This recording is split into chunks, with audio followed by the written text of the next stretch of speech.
De volta com a RDTV para você conferir uma entrevista especial com o diretor-presidente da Escola Nacional da Magistratura, Roberto Bacelar, que fala, entre outros assuntos, sobre as eleições diretas e a imagem do judiciário, capacitação de magistrados e ainda avalia o relacionamento entre a Associação dos Magistrados Brasileiros e o Conselho Nacional de Justiça. Veja. Campanha para a presidência. A gente imagina o seguinte, imaginar para a sociedade o juiz que nós queremos para julgar o nosso caso. Então, qual o juiz que você quer para julgar o teu caso? Aí, o ouvinte, qual o juiz que ele quer para julgar? E qual é o juiz que eu quero para julgar o meu caso? Eu quero um juiz independente, um juiz forte, um juiz que não sofra pressões. E a AMB para os magistrados propõe isso. Nós queremos trabalhar pelo fortalecimento da magistratura, valorização do Poder Judiciário, para que tenhamos um país melhor. Propostas de gestão. Todas elas em defesa das prerrogativas, dos direitos e das garantias, a começar pela vitaliciedade. Ser juiz durante toda a vida significa dizer, você dorme juiz e vai acordar juiz. Diferente de outros países onde não há uma estabilidade maior na questão da judicatura. Irredutibilidade de vencimentos, inamovibilidade, são garantias que protegem o exercício da função, a independência do juiz, para que ele possa ser um melhor prestador de serviços à sociedade. Eleições diretas. Hoje nós somos em 17.077 juízes, dos quais apenas 2.300 votam para as cúpulas dos tribunais. Nós pretendemos que todos os juízes brasileiros possam votar. Isso vai gerar um comprometimento na medida em que o juiz vai poder exigir do presidente dos tribunais uma melhora na estrutura do juiz de primeiro grau. 70% da magistratura está em primeiro grau. É a magistratura de massa, essa que produz maior número de decisões, essa que precisa ter uma melhor estrutura para poder prestar esse serviço à população. Penso que vai haver um comprometimento recíproco.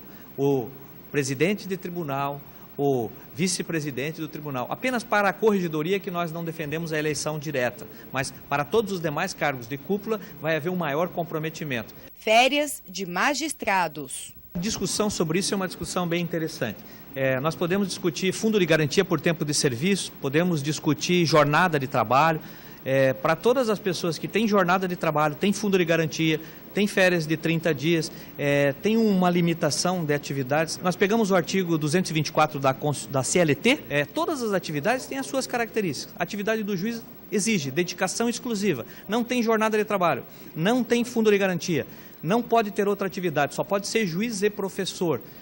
Não pode filiar-se a partido político, não pode ser empresário, não pode ter nenhum vínculo qualquer, nem mesmo ser síndico do prédio. Portanto, ele precisa ter uma compensação.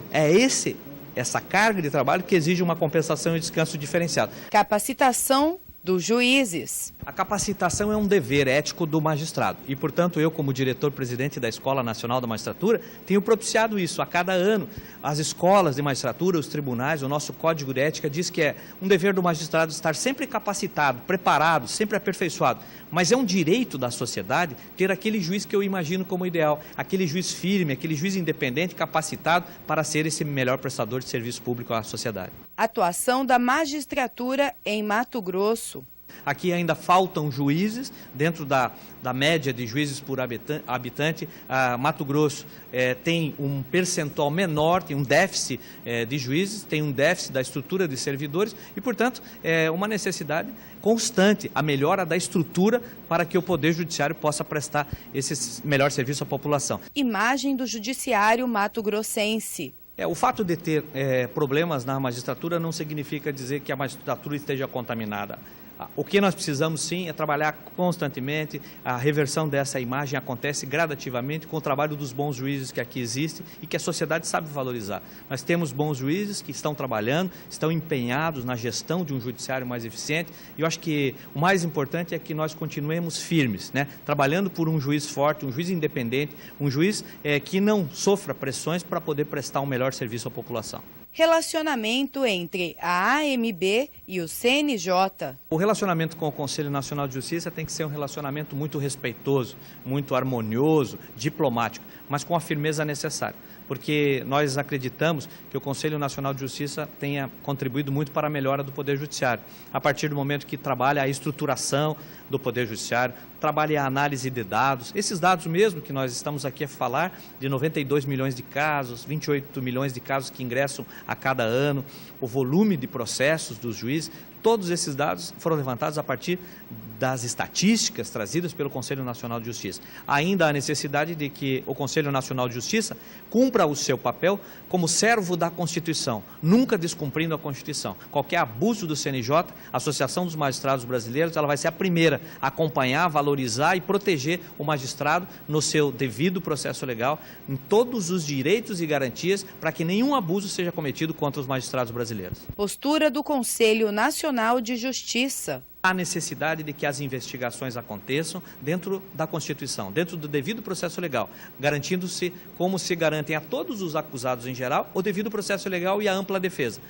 Após isso, após o devido processo legal e ampla defesa, as punições elas são necessárias e são muito bem-vindas quando isso acontece. Agora, fora dessas hipóteses, se houver abuso, a Associação dos Magistrados Brasileiros tem que ser a primeira a levantar a sua voz para que nós tenhamos uma efetiva proteção da sociedade.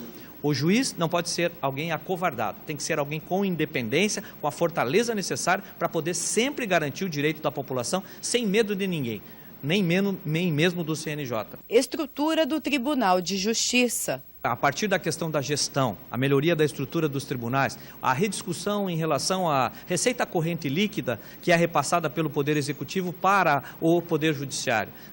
O que consiste essa receita corrente líquida e o que é o duodécimo? Como que pode ser discutida essa questão? O Poder Judiciário precisa de recursos suficientes para poder dar uma melhor estrutura para a população, para poder julgar os casos com maior celeridade. E por parte do próprio Poder Judiciário, instrumentos de gestão. O Poder Judiciário tem que desenvolver instrumentos de gestão. Gestão de pessoas, gestão de processos, informatização, o uso da tecnologia ao alcance de uma maior celeridade e efetividade. Audiências por teleconferência, audiências transmitidas, viabilizando medidas para que não seja necessário o transporte de presos. São algumas das medidas que nós podemos imaginar para melhorar a justiça brasileira. Déficit no quadro de pessoal.